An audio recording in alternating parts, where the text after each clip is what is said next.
ఉంటే వాటిని ప్రస్తావించుంటే డెఫినెట్గా అవకాశాన్ని వారు సద్వినియోగం చేసుకున్నాడు. కానీ వారు ఏం మాట్లాడుతారు, మళ్ళీ అక్కసు వెళ్ళగక్కుతున్నాడు.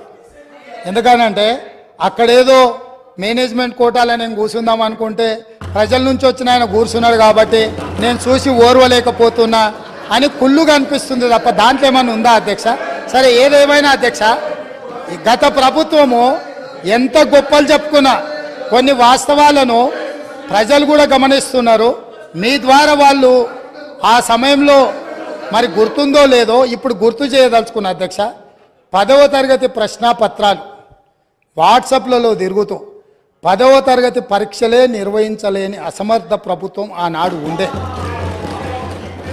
12వ తరగతి అంటే ఇంటర్మీడియట్ ప్రశ్నాపత్రాలు చక్కగా దిద్ది ఫలితాలు ప్రకటించలేక ప్రభుత్వం ప్రైవేటు వ్యక్తులకు ఆనాటి మంత్రివర్గంలో ఉన్న కీలకమైన వ్యక్తి యొక్క మిత్రులకు ఆ కాంట్రాక్టు కట్టబెట్టడంతో సిజీజీ నుంచి తప్పించి అనుభవం లేని వాళ్లకు మిత్రులకు కట్టబెట్టడంతో అందులో జరిగిన ఫలితాల అవకతవకలలా 25 మంది నూనూగు మీసాల యువకులు ఆత్మహత్యలు చేసుకున్నారు.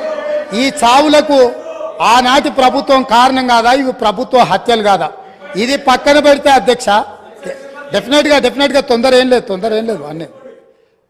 అది కాకుండా అధ్యక్ష, తెలంగాణ పబ్లిక్ సర్వీస్ కమిషన్ మీకు తెలుసు ఎంత ప్రతిష్టాత్మకమైన సంస్థ, ఎంత బాధ్యతగా పరీక్షలు నిర్వహించాలి, ఎంత బాధ్యతాయుతంగా వ్యవహరించాలి.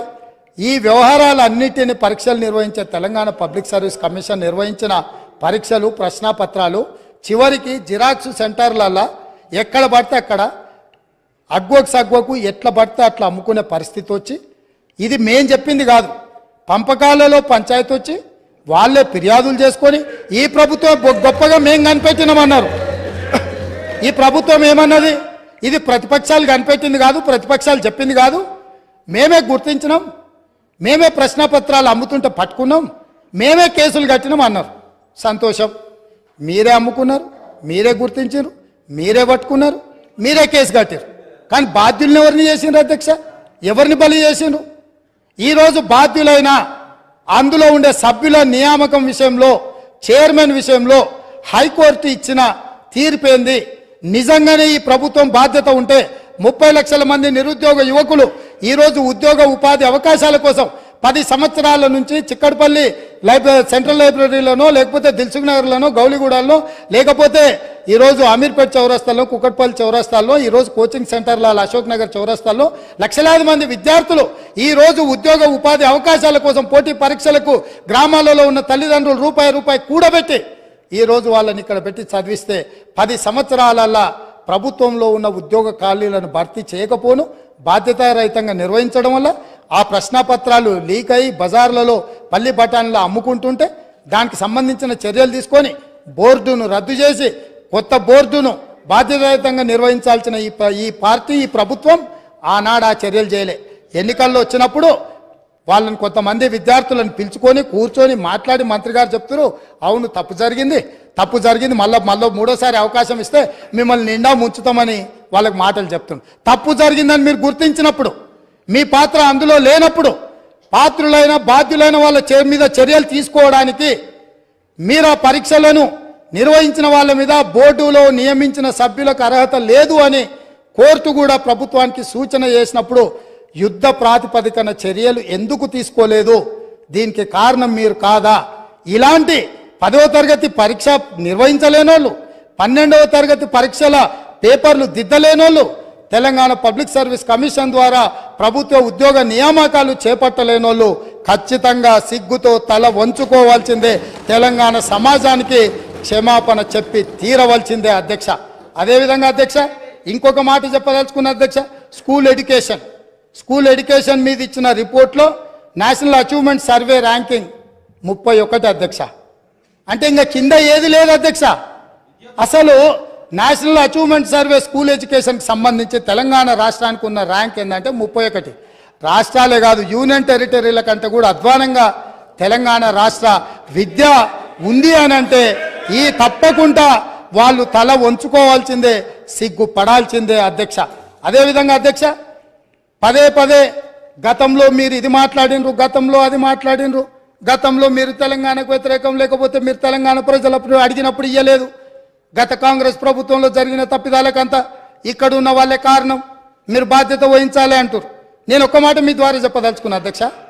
ఉమ్మడి రాష్ట్రంలో సమైక్య పాలనలో 16 మంది ముఖ్యమంత్రులుగా 16 సార్లు ముఖ్యమంత్రులుగా ఉన్నవాళ్ళు ఎవరు ఈ ప్రాంతానికి సంబంధించి న్యాయం చెయ్యలేదు, ఇక న్యాయం జరగదు అన్న ఆలోచన వచ్చి తెలంగాణ ప్రజలందరూ తెలంగాణ జేఏసీ కింద కోదండరాం గారి నాయకత్వంలో అన్ని రాజకీయ పార్టీలు ఏకమయ్యి ఒక్క పాటలో నడిచి, అది మిలియన్ మార్చ్ కావచ్చు, సకల జనుల సమ్మె కావచ్చు, అనేక రూపాలలో ఉద్యమాలను నిర్మించడం ద్వారా ఆనాడు సహకరించని పార్టీలను కూడా కాంగ్రెస్ పార్టీ మాట్లాడి, కాంగ్రెస్ పార్టీ లోక్సభలో శ్రీమతి సోనియా గాంధీ గారు యూపీఏ చైర్పర్సన్ గారి నాయకత్వంలో మన్మోహన్ సింగ్ గారు ప్రధానమంత్రిగా ఉన్నప్పుడు తెలంగాణ రాష్ట్రాన్ని మేము ఏర్పాటు చేసిన మాట వాస్తవం కాదా?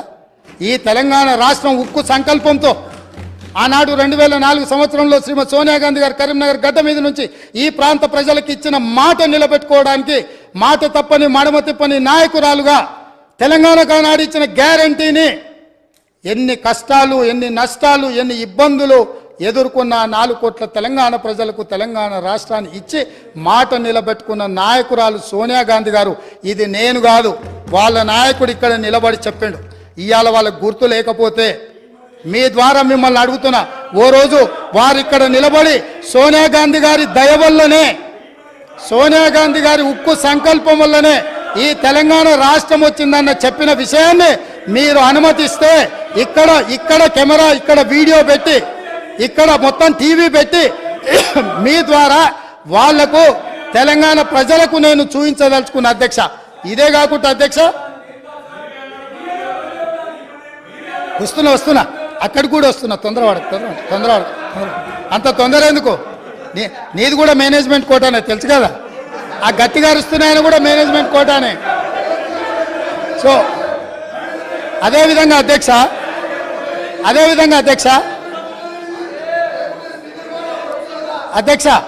అదేవిధంగా 18 జూలై అధ్యక్ష బాగినాలే ప్రతిపక్ష నాయకులు 18 జూలై 1996 ఒక చర్చ సందర్భంగా, ఈ చర్చ 610 జీవో మీద తెలంగాణ సమస్యల మీద చర్చ జరిగినప్పుడు ఒక గొప్ప నాయకుడు, చాలా గొప్ప నాయకుడు అని చెప్పుకునేవాళ్ళు ఏం మాట్లాడినరో నేను చెప్పదలుచుకున్నా అధ్యక్ష. ఇది అసెంబ్లీ రికార్డులలో ఉంటే కావాలంటే వాళ్ళు కూడా చూసుకోవచ్చు, లేదంటే కాపీ నేను మీకు పంపిస్తాను, మీ ద్వారా వాళ్ళకి ఇవ్వచ్చు. ఉద్యోగులకు సంబంధించి 6 సూత్రాల పథకం, జోనల్ సిస్టమ్ వంటివి దెబ్బతిన్నాయి. సర్ప్లస్ స్టాఫ్ను రాష్ట్రంలో ఏ మూలనైనా వాడుకునేలా వీలు ఉండాలి, కానీ ఆ విధానం లేదు. మనం విధించుకున్న ఆటంకం 6 సూత్రాల జోనల్ విధానం. సిబ్బందిని వినియోగించుకోలేక, పని లేకపోయినా కోట్ల లక్షల రూపాయలు నిరర్థకంగా పెట్టుకొని ఖర్చు చేస్తూ వృధా చేస్తున్నాం. ఈ విధానంలో మార్పులు చేయాలి, డైనమిక్గా మూవ్ కావాలి. ఆయా ప్రాంతాల ప్రజాప్రతినిధులతోనూ ఉద్యోగ సంఘాలతోనూ సంప్రదింపులు జరిపి జోనల్ విధానాన్ని తొలగించడానికి ప్రయత్నం చేయాలి. ఆనాడు 69 తెలంగాణ ఉద్యమంలో ఎంతోమంది అమరులై కేంద్ర ప్రభుత్వంతో కొట్లాడి నిటారుగా నిలబడి సాధించుకున్న జోనల్ విధానాన్ని, జోనల్ విధానం ద్వారా ఉద్యోగ ఉపాధి అవకాశాలలో తెలంగాణ వాటాను, కోటాను నిర్ణయం చేసి జోనల్ విధానం తీసుకొస్తే ఈ 18 జూలై 1990 నాడు ఆనాడు మంత్రిగా ఉన్న శ్రీ గౌరవనీయులైన కల్వకుంట్ల చంద్రశేఖరరావు గారి ప్రసంగంలోని పాఠం ఇది. వారికి తెలంగాణ ప్రజల పట్ల, తెలంగాణ విధానాల పట్ల ఉన్న నిబద్ధత. ఈరోజు వాళ్ళు ఇక్కడ వచ్చి వారి వారసులం మేము, మా అంత ప్రబుద్ధులే లేరు, మా అంత గొప్ప ఉద్యమకారులే లేరు, తెలంగాణ అంటే మేమంటే తెలంగాణ అని గొప్పలు చెప్పుకునే వాళ్ళు ఇదే సభలో ఇక్కడే నిలబడి కల్వకుంట్ల చంద్రశేఖరరావు గారు మాట్లాడిన ప్రసంగం ఇది. ఇట్లా మాట్లాడినందుకు వారి తరఫున ఇక్కడ మాట్లాడిన వాళ్ళు మొదట తెలంగాణ ప్రజలకు క్షమాపణ చెప్పి జోనల్ విధానాన్ని, 6 సూత్రాల విధానాన్ని వ్యతిరేకించినందుకు తెలంగాణ ప్రజలకు క్షమాపణ చెప్పి మాట్లాడితే బాగుంటుంది. చరిత్ర వెనకెళ్ళి తవ్వడం మొదలు పెడితే ఆ సమాధులల్లో మీరు కూరుకుపోతారు, మళ్ళీ బయటికి కూడా రారు. కాబట్టి పదే గతాన్ని తవ్వడం, ఎత్తిపోయడం అంటూ మొదలు పెడితే ఈ పక్క నుంచి మేము ఎత్తిపోయడం మొదలు పెడితే మీరు తట్టుకోలేరు. అందుకే 2 జూన్ 2014 నుంచి తెలంగాణ రాష్ట్రం ఏర్పడ్డ తర్వాత జరిగిన పరిణామాల మీద మొదటి 9.5 సంవత్సరాలు మీరు పరిపాలన అందించారు. రాబోయే 10 సంవత్సరాలు మేము పరిపాలన అందించబోతున్నాం. ఇందులో సహేతుకమైన సూచనల్ని సలహాల్ని మీరు ఇవ్వడానికి ముందుకు రావాలి అని చెప్పి నేను వారికి గుర్తు చేస్తున్నా అధ్యక్ష. అదేవిధంగా అధ్యక్ష, ఈరోజు ఈ తెలంగాణ రాష్ట్రంలో మనం నిర్ధారించుకున్న విధానాలు అత్యంత క్లిష్టమైనవి, బాధ్యతాయుతమైనవి. ఈ 6 గ్యారంటీలు మేమే గుర్తు చేసుకున్నామని కాదు, ఈరోజు వారు కూడా బైబుల్ లాగానో గీత లాగానో ఖురాన్ లాగానో పవిత్రంగా చేతిలో పట్టుకొని తిరగవలసిందే. ఈ 6 గ్యారంటీల నుంచి ఎవరు తప్పించుకోలేరు. ప్రతిరోజు శ్రీరామ జపం చదివినట్టు, లేకపోతే ఖురాన్ పఠించినట్టు, బైబిల్ని చదివినట్టు ప్రతిరోజు మేము ఇచ్చిన 6 గ్యారంటీలను వాళ్ళ చేత ఈ సభలో వెల్లువేయించే బాధ్యత నాది అధ్యక్ష. ప్రతిరోజు వాళ్ళతో మాట్లాడిపిస్తా. ఎందుకు అనంటే వాళ్లకు కూడా పథకాలలో ఉన్న గొప్పతనం అర్థం కావాలి, అర్థం చెయ్యాలి. అందుకే మీరు మిమ్మల్ని విజ్ఞప్తి చేస్తున్నా, రిక్వెస్ట్ చేస్తున్నా, వాళ్లకు అవసరమైనప్పుడు మైక్ ఇచ్చి వాళ్ళని ఎప్పటికప్పుడు మాట్లాడించాల్సిందిగా నేను కోరుకుంటున్నాను అధ్యక్ష. అదే విధంగా అధ్యక్ష, గవర్నర్ ప్రసంగము కాంగ్రెస్ పార్టీ మేనిఫెస్టో లాగానే ఉందని మరి పెద్దలు చాలా అనుభవజ్ఞులు కడియం శ్రీహరి గారు, వారి పట్ల నాకు గౌరవం ఉంది. ఎప్పుడైనా మీరు ఇంతకాలము మంత్రిగా ఉప ముఖ్యమంత్రిగా పనిచేసిండ్రు, ఏ గవర్నర్ గారి ప్రసంగమైనా మా ప్రభుత్వం యొక్క ప్రణాళిక, మా విధి విధానాలు, మా భవిష్యత్తు ఏదైతే ప్రణాళిక ఉన్నదో ఆ భవిష్యత్తు ప్రణాళికలనే మేము క్యాబినెట్లో చర్చించి మేము భవిష్యత్తులో ప్రజలకి ఏ విధంగా మేము మేలు చేయబోతున్నామో, ఈ ప్రజల బాగు కోసం